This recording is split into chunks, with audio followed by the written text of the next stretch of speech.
ಭಟ್ಕಳದ ಶಿರಾಲಿ ಗ್ರಾಮ ಪಂಚಾಯಿತಿ ವೆಂಕಟಾಪುರದ ಬಪ್ಪುಂಡ ವ್ಯಾಪ್ತಿಯ ಖಾಸಗಿ ಜಮೀನೊಂದರಲ್ಲಿ ಕೊಳವೆ ಬಾವಿ ಕೊರೆಯದಂತೆ ಸಾರ್ವಜನಿಕರು ಪ್ರತಿಭಟನೆ ನಡೆಸಿದ ಪರಿಣಾಮವಾಗಿ ಬಾವಿ ಕೊರೆಯಲು ಬಂದ ಯಂತ್ರಗಳು ಕಾಮಗಾರಿ ಸ್ಥಗಿತಗೊಳಿಸಿ ಕಾಲ್ಕಿತ್ತಿರುವ ಘಟನೆ ರವಿವಾರ ಬೆಳಿಗ್ಗೆ ನಡೆದಿದೆ.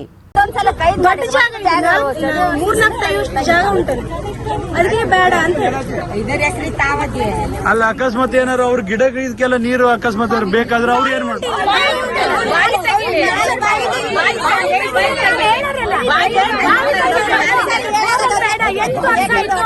ಒಂದ್ಸರಿ ಬೋರಲ್ ಇದ್ದು ಹೋಗಿ 8 ವರ್ಷ ಆಯ್ತು. ರಾತ್ರಿ 7 ಗಂಟೆ ಬಂದು ಬೋರಲ್ ತೆಗ್ದದು 8 ವರ್ಷ ಆಯ್ತು. ಈಗ ಬಂದಾರ ಮತ್ತೆ ಬೋರಲ್ ತಗೋಕ. ನಮ್ಮ ಬಾವಿಗೆಲ್ಲ ನೀರ್ ಬೇಡ, ನಾವೆಲ್ಲ ನೀರ್ ಕುಡಿದು ಬೇಡವಾ?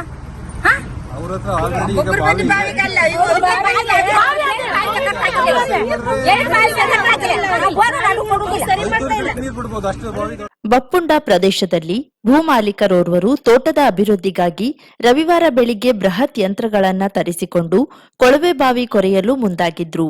ಈ ಬಗ್ಗೆ ಮಾಹಿತಿ ಪಡೆದ ಸುತ್ತಮುತ್ತಲಿನ ನೂರಾರು ಜನರು ಸ್ಥಳದಲ್ಲಿ ಜಮಾಯಿಸಿ ಪ್ರತಿಭಟಿಸಿದ್ರು. ಬಪ್ಪುಂಡ ಸುತ್ತಮುತ್ತ ಜಲ ಅಭಾವ ಇದೆ. ಕೆಲವು ಬಾವಿಗಳಲ್ಲಿ ಕುಡಿಯಲು ನೀರು ಸಿಗುತ್ತಿದ್ದು ಮೇ ತಿಂಗಳ ಹೊತ್ತಿಗೆ ಆ ಬಾವಿಯಲ್ಲಿಯೂ ಮಲಿನ ನೀರು ತುಂಬಿಕೊಳ್ಳುತ್ತದೆ. ಅಂತಹುದರಲ್ಲಿ 200 ರಿಂದ 300 ಅಡಿಗೂ ಅಧಿಕ ಆಳರಂಧ್ರವನ್ನ ಕೊರೆದು ಬಾವಿ ನಿರ್ಮಾಣ ಮಾಡುವುದರಿಂದ ಕುಡಿಯುವ ನೀರಿನ ಅಭಾವ ಇನ್ನಷ್ಟು ಹೆಚ್ಚಾಗಲಿದೆ. ಕೊಳವೆ ಬಾವಿ ನಿರ್ಮಿಸಲು ಮುಂದಾಗಿರುವ ಭೂಮಾಲೀಕರು ತಮ್ಮ ಜಮೀನಿನಲ್ಲಿರುವ ತೆರೆದ ಬಾವಿಯ ನೀರನ್ನ ಬಳಸಿಕೊಂಡು ಮುಂದುವರೆಯಬಹುದಾಗಿದೆ. ಬಪ್ಪುಂಡ ಭಾಗದಲ್ಲಿ ನೂರಾರು ಜನರು ಕುಡಿಯುವ ನೀರಿಗೆ ಪರಿತಪಿಸುತ್ತಿರುವ ಸಂದರ್ಭದಲ್ಲಿ ಕೇವಲ ಒಂದು ಕುಟುಂಬದ ತೋಟಕ್ಕಾಗಿ ಕೊಳವೆ ಬಾವಿ ಕೊರೆದು ಊರಿನಲ್ಲಿ ಕೃತಕ ಜಲ ಅಭಾವ ಸೃಷ್ಟಿಸುವುದು ಸರಿಯಲ್ಲ. ಈಗ ಒಂದು ಕೊಳವೆ ಬಾವಿ ನಿರ್ಮಾಣವಾದರೆ ಮುಂದೆ ಉಳಿದವರು ಅದೇ ದಾರಿ ಹಿಡಿಯುತ್ತಾರೆ. ಈ ಹಿಂದೆಯೂ ಕೊಳವೆ ಬಾವಿ ನಿರ್ಮಾಣಕ್ಕೆ ಪ್ರಯತ್ನಿಸಿ ಜನರ ವಿರೋಧದ ಕಾರಣ ಕೈಬಿಡಲಾಗಿತ್ತು. ಈಗ ಮತ್ತೆ ಪ್ರಯತ್ನ ನಡೆದಿದೆ. ಜನರ ಸಮಸ್ಯೆಯನ್ನ ಅರ್ಥೈಸಿಕೊಂಡು ಭೂಮಾಲೀಕರು ಕೊಳವೆ ಬಾವಿ ಕಾಮಗಾರಿಯನ್ನ ಕೈಬಿಡಬೇಕು ಎಂದು ಜನರು ಆಕ್ರೋಶ ಹೊರಹಾಕಿದ್ರು. ನೀರಿನ ಸಮಸ್ಯೆ ಆಯ್ತದೆ, ಬೋರ್ವೆಲ್ ಅನ್ನು ತೆಗಿದ್ದಾರೆ ಅಂತೇಳಿ ಎಲ್ಲರೂ ಅದರನ್ನ ತೆಗಿಲಿಕ್ಕೆ ಆಗಂತೇಳಿ ಯಾರ ಜಾಗದಲ್ಲಿ ಬೋರ್ವೆಲ್ ತೆಗಿತಿದ್ದಾರೆ? ಅವ್ರ ಜಾಗದಲ್ಲಿ ನಮ್ಗೆ ಗೊತ್ತಿಲ್ಲ. ಅಲ್ಲಲ್ಲ, ಯಾರು ತೆಗಿತಿದ್ದಾರೆ? ತೆಗಿತಿದ್ದಾರೆ ಈ ಜಾಗದ ಓನರ್. ಯಾವ ಜಾಗ ಅಂತ ತೆಗಿತಿದ್ದಾರೆ? ಅವ್ರ ಪಂಚಾಯತ್ ಹೇಳಿ ಬಂದದ್ದು ನೀರು ಕುಡಿಯೋ ನೀರಿನ ಸಮಸ್ಯೆ ಅಂತೇಳಿ ಬೋರ್ವೆಲ್ ತೆಗಿದ್ದಾರೆ. ಆದ್ರೆ ಅವ್ರ ತೋಟಗಾರಿಕೆಗೆಲ್ಲ ಬಿಡುಕ ಬೋರ್ವೆಲ್ ತೆಗಿತಾ ಇದ್ದಾರೆ. ಈ ಅಕಸ್ಮಾತ್ ಏನೋ ಬೋರಿಂಗ್ ತೆಗೆದ್ರೆ ನಿಮ್ಗೇನು ಹಾನಿ ಆಗ್ತದೆ? ನಮ್ಮ ಬಾವಿಗೆಲ್ಲ ನೀರು ಇರುದಿಲ್ಲ, ಕುಡಿಯುವ ನೀರು ಸಮಸ್ಯೆ ಆಗ್ತದೆ ಅಂತೇಳಿ ಉಪ್ಪುನೀರು ಆಯ್ತದೆ ಅಂತೇಳಿ ಬೋರ್ವೆಲ್ ಬೇಡ, ನಾವು ಬಾವಿನೇ ತೆಗಿಲಿ ಅವ್ರಂತ ಹೇಳ್ತಾ ಇದ್ದಾರೆ. ಸುತ್ತಮುತ್ತ 8 ಮನೆ ಅದ ಸಾಧಾರಣ 5 ಮನೆ ಅದ. ಎಲ್ಲ ಕಡೆಗೂ ನೀರು ಬರುದಿಲ್ಲ. ಇಲ್ಲಿ ಬೋರ್ವೆಲ್ ತೆಗೆದ್ಬಿಟ್ಟು ಯಾರು ನಿಮ್ ಬಾವಿಗೂ ನೀರು ಬರುದಿಲ್ಲ. ಅದಕ್ಕೆ ಬೇಡ. ಇವತ್ತು ಒಂದು ಪರ್ಮಿಷನ್ ಕೊಟ್ರೆ ನಾಳೆ 4 ತೆಗಿತಾರೆ. ಅದಕ್ಕೆ ಬೇಡ ಅಂತ ಇವತ್ತು ಒಂದು ಪರ್ಮಿಷನ್ ಕೊಟ್ರೆ ನಾವ್ ಇವತ್ತು ಒಂದು ಕೊಡ್ತೇವೆ. ಅವ್ರು ಶಿರಾಲಿ ಗ್ರಾಮ ಪಂಚಾಯತ್ ಅಧ್ಯಕ್ಷ ಭಾಸ್ಕರ್ ದೈಮನೆ, ಮಾಜಿ ಅಧ್ಯಕ್ಷ ವೆಂಕಟೇಶ್ ನಾಯ್ಕ್, ಸದಸ್ಯರಾದ ಭಾಸ್ಕರ್ ಮೊಗೇರ್, ಶೇಖರ್ ನಾಯ್ಕ್ ಮತ್ತಿತರರು ಸ್ಥಳಕ್ಕೆ ಆಗಮಿಸಿ ಪ್ರತಿಭಟನಾಕಾರರಿಗೆ ಬೆಂಬಲ ಸೂಚಿಸಿದ್ರು. ಕೊಳವೆ ಬಾವಿ ನಿರ್ಮಾಣಕ್ಕೆ ಭೂಮಾಲೀಕರು ಭೂವಿಜ್ಞಾನ ಅಧಿಕಾರಿಗಳಿಂದ ಅನುಮತಿಯನ್ನ ಪಡೆದು ಪಂಚಾಯತ್ಗೆ ಮಾಹಿತಿ ನೀಡಿದ್ರು. ಅದರಲ್ಲಿ ಕಡುವಿನಕಟ್ಟೆ ಜಲಸ್ಥಾವರ ಇಲ್ಲಿಂದ 500 ಮೀಟರ್ ದೂರ ಇರುವ ಬಗ್ಗೆ ಭೂವಿಜ್ಞಾನ ಅಧಿಕಾರಿಗಳು ಲಿಖಿತವಾಗಿ ಸದರಿ ಭೂ ಮಾಲೀಕರಿಗೆ ಮಾಹಿತಿ ನೀಡಿದ್ದಾರೆ. ಆದರೆ ಪಂಚಾಯತ್ ಅಭಿವೃದ್ಧಿ ಅಧಿಕಾರಿಗಳು ಕೊಳವೆ ಬಾವಿ ಬಗ್ಗೆ ಯಾವುದೇ ಅನುಮತಿ ಪತ್ರವನ್ನೂ ನೀಡಿಲ್ಲ. ರವಿವಾರದ ರಜೆ ದಿನ ನೋಡಿಕೊಂಡು ಕೊಳವೆ ಬಾವಿ ಕೊರೆಯಲು ಯತ್ನ ನಡೆಸಲಾಗಿದೆ. ಪಂಚಾಯತ್ ಆಡಳಿತ ಜನರ ಸಮಸ್ಯೆಗಳಿಗೆ ಸ್ಪಂದಿಸಬೇಕಾಗಿದ್ದು ಕೊಳವೆ ಬಾವಿ ನಿರ್ಮಾಣಕ್ಕೆ ಅನುಮತಿ ನೀಡಲು ಸಾಧ್ಯವಿಲ್ಲ ಎಂದು ಅಧ್ಯಕ್ಷ ಭಾಸ್ಕರ್ ದೈಮನೆ ತಿಳಿಸಿದ್ರು. ಜನರ ಪ್ರತಿಭಟನೆ ಹಿನ್ನೆಲೆಯಲ್ಲಿ ಭಟ್ಕಳ ಗ್ರಾಮೀಣ ಠಾಣಾ ಪೊಲೀಸರು ಸ್ಥಳಕ್ಕೆ ಭೇಟಿ ನೀಡಿ ಅವಲೋಕನ ನಡೆಸಿದ್ರು. ಜನರ ಪ್ರತಿಭಟನೆ ಮುಂದುವರೆದ ಹಿನ್ನೆಲೆಯಲ್ಲಿ ಕಾಮಗಾರಿಯನ್ನ ಸ್ಥಗಿತಗೊಳಿಸಲಾಯಿತು. ಈಗ ಅವರು ಕಾಮತ್ ಅವರು ಮಗಿಯಾದಾಗೆ ಬೋರ್ ಹಾಕಿ ಹೊಡಿತಿದ್ದಾರೆ. ಆದರೆ ಸ್ಥಳೀಯವಾಗಿ ಜನರಿಗೆ ಅಂತ ಹೇಳಿದ್ರೆ ನೀರಿನ ಅಭಾವ. ಅಂದರೆ ನಮ್ಮ ಇದರಲ್ಲಿ ಸೈಂಟಿಫಿಕ್ ಆಗಿ ಹೇಳ್ಬೇಕಂತ ಹೇಳ್ಬಿಟ್ರೆ ಬೋರ್ ತೆಗೆದ್ರೆ ಇಲ್ಲಿ ಬಾವಿಗೆಲ್ಲ ನೀರಿನ ಸಮಸ್ಯೆ ಅಂತ ಹೇಳ್ತಾರೆ. ಹಾಗಾಗಿ ನಮಗೆ ಅಧ್ಯಕ್ಷರಿಗೂ ಫೋನ್ ಮಾಡಿದ್ದವರು, ಇಲ್ಲಿ ಊರ ಮೆಂಬರ್ ಬಂದಿದ್ದಾರೆ ಎಲ್ಲರೂ. ಅವ್ರು ನನಗೂ ಫೋನ್ ಮಾಡಿದ್ರು ಊರ ಜನರೆಲ್ಲ ಸೇರಿ. ಹಾಗೆ ಬಂದು ವಿಚಾರ ಮಾಡಿದಾಗ ಅವ್ರು ಸ್ವಲ್ಪ ಅವ್ರ ಬೋರ್ ಇದ್ದಾಗ ಎಷ್ಟು ಆಳ ಹೋಗ್ತದೆ ಅಂತ ಹೇಳ್ತಾರೆ. ಮತ್ತೆ ಏನಂತ ಹೇಳಿದ್ರೆ ಈಗ ಮತ್ತೆ ಜಾಸ್ತಿ ಹೋಗ್ಬಿಟ್ಟು ಡೀಪ್ ಆಗ್ಬಿಟ್ಟು ಹೊಳ ಹತ್ರ ಉಂಟು. ಇಲ್ಲಿ ಅವ್ರು ಉಪ್ಪು ಆಗ್ತದೆ. ಇಲ್ಲಿ ಒಂದು 200 ಮೀಟರ್ ಆ ಕಡೆ ಹೊಳೆ ಇದೆ, ಹೊಳೆ ಉಂಟು. ಅಲ್ಲಿಂದ ಉಪ್ರಿ ಬರ್ತದೆ. ಇಲ್ಲಿಂದ ಉಪ್ರಿ ಸಿಕ್ತು ಅಂತ ಹೇಳ್ಬಿಟ್ಟು ಎಲ್ಲ ಎಲ್ಲ ಬರ್ತಾರಲ್ಲ ಆ ಸಮಸ್ಯೆ ಆಗಿದೆ. ಮತ್ತೆ ಇಲ್ಲಿ ಈ ಏರಿಯಾದಾಗ ಒಂದು ಬೋರ್ ಹೊಡೆಯೋದ್ರಿಂದ ಇಲ್ಲೊಂದು 500 ಮನೆ ಈಗ ನೀರಿನ ಸಮಸ್ಯೆ ಆಗುವಂಥ ಸಾಧ್ಯತೆ ಉಂಟು. ಅವರು ನೀರನ್ನು ಕೃಷಿಗೆ ಉಪಯೋಗಿಸ್ತಾವ್ರೆ, ಇಲ್ಲಿ ಕೆಲವರು ಕುಡಿಲಿಕ್ಕೆ ನೀರಿಲ್ಲ. ಇಂಥ ಸಮಸ್ಯೆಯಲ್ಲಿ ಇದು ಉಂಟು ಇಲ್ಲಿ. ಹಾಗಾಗಿ ಅವ್ರು ಒಬ್ರು ಪರ್ಮಿಷನ್ ಕೊಟ್ರೆ ಇಲ್ಲ ಅಂಥದ್ದು ಹಲವಾರು ಪರ್ಮಿಷನ್ ತಗೊಂಡು ಮತ್ತೆ ಎಲ್ಲರೂ ಬೋರ್ ಹೊಡಿತಾ ಇರ್ತಾರೆ. ಅಕಸ್ಮಾತ್ ಬೋರಿಂಗ್ ತೆಗೆದು ನೀವು ಪಂಚಾಯತ್ಗೆ ಅಪ್ಲಿಕೇಶನ್ ಕೊಟ್ಟಿದ್ರೆ ಹೆಂಗೆ ಅಂತ? ಇಲ್ಲ, ಪಂಚಾಯತ್ಗೆ ಅವರು ಜಿಯೋಲಜಿಕಲ್ ಅವರಿಗೆ ಪರ್ಮಿಷನ್ ಕೇಳೋಕೆ ಹತ್ತಿರದಲ್ಲಿ ಯಾವುದೇ ಕುಡಿಯುವ ನೀರಿನ ಸ್ಥಾವರ ಇದ್ದ ಬಗ್ಗೆ ಮಾಹಿತಿ ಕೇಳಿದ್ರು. ಬಟ್ ಇಲ್ಲಿ ಇರೋದು ಕಡವಿನ ಕಟ್ಟದ್ದು, ಇಲ್ಲಿಂದ 500 ಮೀಟರ್ಗಿಂತ ಜಾಸ್ತಿನೇ ಇದೆ. ಹಾಗಾಗಿ ಪಂಚಾಯತಿಯಿಂದ ಕುಡಿಯುವ ನೀರಿನ ಸ್ಥಾವರ ಈ 500 ಮೀಟರ್ ಇಲ್ಲ ಅಂತ ಅಷ್ಟೇ ಕೊಟ್ಟಿದ್ದಾರೆ. ಜಿಯೋಲಜಿಕಲ್ ಪರ್ಮಿಷನ್ ಕೊಟ್ಟಾಗ ಅವರು ಕಂಡೀಷನ್ ಕ್ಲಿಯರ್ ಆಗಿ ಹಾಕಿದ್ದಾರೆ. ಸ್ಥಳೀಯ ಗ್ರಾಮ ಪಂಚಾಯತಿಯಿಂದ ಅನುಮತಿ ಪಡೆದು ಕಡ್ಡಾಯವಾಗಿ ಅನುಮತಿ ಪಡೆದು ಬೋರ್ವೆಲ್ ಅನ್ನು ಕೊರೆಯತಕ್ಕದ್ದು ಅಂತ ಹಾಕಿದ್ದಾರೆ. ಅದನ್ನು ಮೀರಿ ಇವತ್ತು ಆದಿತ್ಯವಾರ ಸರ್ಕಾರಿ ರಜೆ ಇರುವುದನ್ನು ಗಮನಿಸಿಕೊಂಡು ಬೆಳಿಗ್ಗೆನೆ ಗಾಡಿ ತರಿಸಿಕೊಂಡು ಕೆಲಸ ಪ್ರಾರಂಭ ಮಾಡಿದ್ದಾರೆ. ಆ ಸಂದರ್ಭದಲ್ಲಿ ಇಲ್ಲಿ ಸ್ಥಳೀಯರು ಅದಕ್ಕೆ ವಿರೋಧ ವ್ಯಕ್ತಪಡಿಸಿದ್ದಾರೆ. ಜೊತೆಗೆ ಅವ್ರ ಮಾತನ್ನು ಕೇಳಿದ್ದಾವಾಗ ಅಧ್ಯಕ್ಷನಾಗಿ ನನಗೂ ಫೋನ್ ಮಾಡಿದ್ದಾರೆ, ಸ್ಥಳೀಯ ಪಂಚಾಯತ್ ಮೆಂಬರ್ಗಳಿಗೆ ಮಾಡಿದ್ದಾರೆ, ಮಾಜಿ ಅಧ್ಯಕ್ಷರಿಗೂ ಫೋನ್ ಮಾಡಿದ್ದಾರೆ.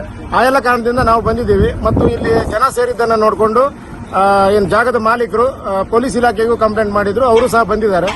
ಬಂದು ಏನು ಪರ್ಮಿಷನ್ ತಗೊಂಡೇ ಕಟ್ಟಬೇಕು ಅನ್ನೋದನ್ನ ತೀರ್ಮಾನ ಮಾಡಿಕೊಂಡು ಈಗ ಕೆಲಸ ನಿಲ್ಲಿಸಿದ್ದಾರೆ. ಈ ಕೆಲಸವನ್ನ ನಿಲ್ಲಿಸೋದಕ್ಕೆ ಸ್ಥಳೀಯ ಜನರು ಬಹಳ ಪ್ರಯತ್ನ ಪಟ್ಟಿದ್ದಾರೆ ಬೆಳಿಗ್ಗೆಯಿಂದ ಇಷ್ಟೊತ್ತಿನವರೆಗೂ. ಮತ್ತು ಸ್ಥಳೀಯ ಪಂಚಾಯತ್ ಮೆಂಬರು ಸಹ ಅವ್ರ ಜೊತೆಗೆ ಇದ್ದು ಕೆಲಸವನ್ನ ನಿಲ್ಲಿಸಿದ್ದೇವೆ. ಸರಿಸುಮಾರು ಅರ್ಧ ಶತಮಾನಗಳ ಇತಿಹಾಸವಿರುವ ದಾಂಡೇಲಿಯ 2 ಸಿನಿಮಾ ಮಂದಿರಗಳು ಇದೀಗ ಸದ್ದು ಗದ್ದಲವಿಲ್ಲದೆ ಬಾಗಿಲು ಮುಚ್ಚಿಕೊಂಡು ನೇಪಥ್ಯಕ್ಕೆ ಸರಿದಿದೆ.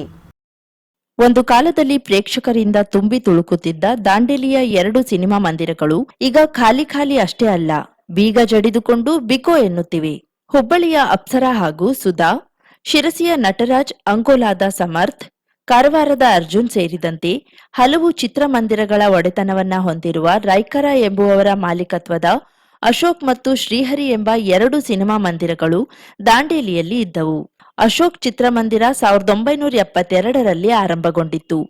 ಒಂದು ಸಿನಿಮಾ ಮಂದಿರದಲ್ಲಿ ಅಂದು ಜನ ತುಂಬಿ ತುಳುಕಿ ಹೌಸ್ಫುಲ್ ಆಗುತ್ತಿದ್ದ ಕಾರಣಕ್ಕೆ ಇದೇ ಮಾಲಕರು 1985ರಲ್ಲಿ ಶ್ರೀಹರಿ ಎಂಬ ಮತ್ತೊಂದು ಚಿತ್ರಮಂದಿರವನ್ನ ಆರಂಭಿಸಿದ್ರು. 1980ರ ದಶಕದಲ್ಲಿ ಈ 2 ಚಿತ್ರಮಂದಿರಗಳು ಸಿನಿಮಾ ಪ್ರೇಕ್ಷಕರಿಂದ ತುಂಬಿ ತುಳುಕುತ್ತಿದ್ದವು. ಬೆಂಗಳೂರಿನಲ್ಲಿ ಬಿಡುಗಡೆಯಾದ ಸಿನಿಮಾ ಮರುದಿನವೇ ದಾಂಡೇಲಿಯಲ್ಲಿ ಬಿಡುಗಡೆಯಾಗಿ ಪ್ರೇಕ್ಷಕರನ್ನ ಆಕರ್ಷಿಸುತ್ತಿತ್ತು. ಇದೀಗ ತಂತ್ರಜ್ಞಾನ ಬೆಳೆಯುತ್ತಿದ್ದಂತೆಯೇ, ಸೋಷಿಯಲ್ ಮೀಡಿಯಾಗಳು ವ್ಯಾಪಿಸುತ್ತಿದ್ದಂತೆಯೇ, ಮನೆಯಲ್ಲಿ ಟಿವಿ, ಕಂಪ್ಯೂಟರ್, ಇನ್ನಿತರೆ ಮಾಧ್ಯಮಗಳು ಹೆಚ್ಚುತ್ತಿದ್ದಂತೆಯೇ, ಎಲ್ಲದಕ್ಕಿಂತ ಹೆಚ್ಚಾಗಿ ಇಂದು ಬಿಡುಗಡೆಯಾದ ಸಿನಿಮಾ ಇಂದೇ ಯೂಟ್ಯೂಬ್ ಹಾಗೂ ಇತರೆ ಸಾಮಾಜಿಕ ಜಾಲತಾಣದಲ್ಲಿ ಲಭ್ಯವಾಗುತ್ತಿದ್ದಂತೆಯೇ ಸಿನಿಮಾ ಮಂದಿರಗಳಿಗೆ ಹೋಗಿ ಕುಳಿತು ಸಿನಿಮಾ ವೀಕ್ಷಿಸುವ ಜನ ಕಡಿಮೆಯಾಗತೊಡಗಿದ್ರು. ಹಿಂದೆ ವಾರಾಂತ್ಯದ ಸಂದರ್ಭದಲ್ಲಿ ಕುಟುಂಬಸ್ಥರು ಸಿನಿಮಾ ನೋಡುವುದಕ್ಕೆಂದೇ ಹೋಗುತ್ತಿದ್ರೆ ಇಂದು ಆ ವಾತಾವರಣ ಬದಲಾಗಿದೆ. ವೀಕೆಂಡ್ನ ಮನರಂಜನೆಗಳು ಇದೀಗ ತನ್ನ ದಾರಿಯನ್ನ ಬದಲಾಯಿಸಿಕೊಂಡಿದೆ. ಹಾಗಾಗಿ ಚಿತ್ರಮಂದಿರಗಳು ಪ್ರೇಕ್ಷಕರಿಲ್ಲದೆ ಸೊರಗುತ್ತಿವೆ. 1985ರಲ್ಲಿ ಆರಂಭವಾಗಿದ್ದ ದಾಂಡೇಲಿಯ ಅಶೋಕ ಚಿತ್ರಮಂದಿರ ಕೆಲ ವರ್ಷಗಳ ಹಿಂದೆಯೇ ಸ್ಥಗಿತವಾಗಿತ್ತು. ಕೆಲ ತಿಂಗಳ ಹಿಂದಿನವರೆಗೂ ನಡೆಯುತ್ತಿದ್ದ ಶ್ರೀಹರಿ ಚಿತ್ರಮಂದಿರ ಇದೀಗ ಬಾಗಿಲು ಮುಚ್ಚಿಕೊಂಡಿದೆ. ಜನ ಇದೀಗ ಹೊಸತನವನ್ನ ಬಯಸುತ್ತಾರೆ, ತಂತ್ರಜ್ಞಾನದ ಅಪ್ಡೇಟ್ ಬಯಸುತ್ತಾರೆ. ಇದೀಗ ಮಹಾನಗರಗಳಲ್ಲಿ 3D ಚಿತ್ರಮಂದಿರಗಳನ್ನ ನೋಡುತ್ತೇವೆ. ಇಂತಹ ಸಂದರ್ಭದಲ್ಲಿ ಈಗಲೂ ಸಹ ಹಳೆಯ ಮಾದರಿಯ ಸಿನಿಮಾ ಮಂದಿರದಲ್ಲಿ ಸಿನಿಮಾ ವೀಕ್ಷಿಸಲು ಯಾರೂ ಇಷ್ಟಪಡುವುದಿಲ್ಲ. ದಾಂಡೇಲಿ ಸದ್ಯದ ಮಟ್ಟಿಗೆ ಬೆಳೆಯುತ್ತಿರುವ ನಗರ. ಇಲ್ಲಿ ಎಲ್ಲಾ ರೀತಿಯ ಬದುಕಿನ ಸೌಕರ್ಯಗಳಿವೆ. ಆದ್ರೆ ಮನರಂಜನೆಗೆ ಅವಶ್ಯವಿರುವ ಸಿನಿಮಾ ಮಂದಿರ ಮಾತ್ರ ದಾಂಡೇಲಿಯಲ್ಲಿ ಈಗ ವಾರಾಂತ್ಯದ ದಿನವೂ ಲಭ್ಯವಾಗದ ಹಾಗಾಗಿದೆ ಎನ್ನುತ್ತಾರೆ ದಾಂಡೇಲಿಯ ಎಸ್ ಪ್ರಕಾಶ್.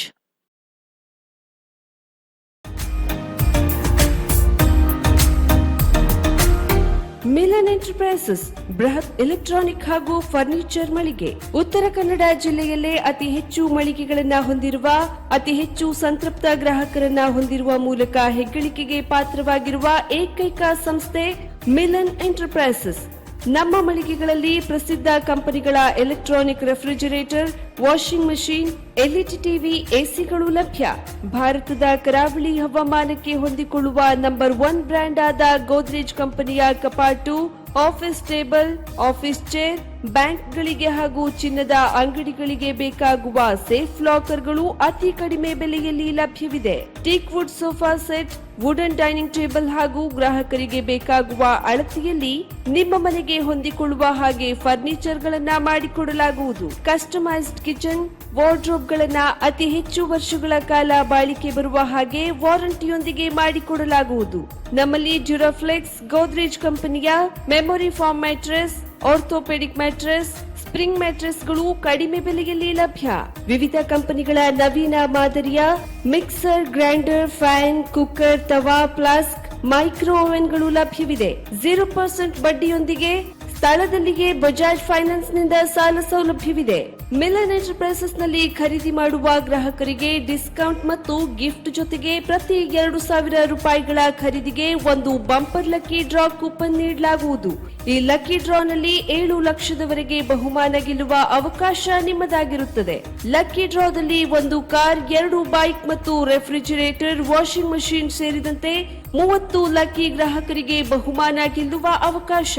ಗ್ರಾಹಕರ ಸಂತೃಪ್ತಿಗೆ ನಮ್ಮ ಮೊದಲ ಆದ್ಯತೆ ಎನ್ನುವುದು ಮಿಲನ್ ಎಂಟರ್ಪ್ರೈಸಸ್ನ ವಾಕ್ಯ. ಉತ್ತರ ಕನ್ನಡ ಜಿಲ್ಲೆಯ ನಮ್ಮ ಶೋರೂಮ್ಗಳಾದ old Mahalakshmi super market, Mulla stop ಹತ್ತಿರ, ಕಾಜುಬಾಗ್, ಕಾರವಾರ, ಅಗ್ರಿಕಲ್ಚರ್ ಆಫೀಸ್ ಎದುರುಗಡೆ, ಮಾಸ್ತಿಕಟ್ಟೆ ರೋಡ್, ಹೊನ್ನಾವರ, ಸೀಮಾ ಕಾಂಪ್ಲೆಕ್ಸ್ ಹತ್ತಿರ, Moni Basti main road, Bhatkal, Indian Bank ಎದುರು, ಸಿಪಿ ಬಜಾರ್ road, Sirsi, JS building, JN road, Dandeli, KS building, Motikeri road, Haliyal. ಇಲ್ಲಿಗೆ ತಪ್ಪದೇ ಭೇಟಿ ನೀಡಿ ಸಂತೃಪ್ತರಾಗಿ.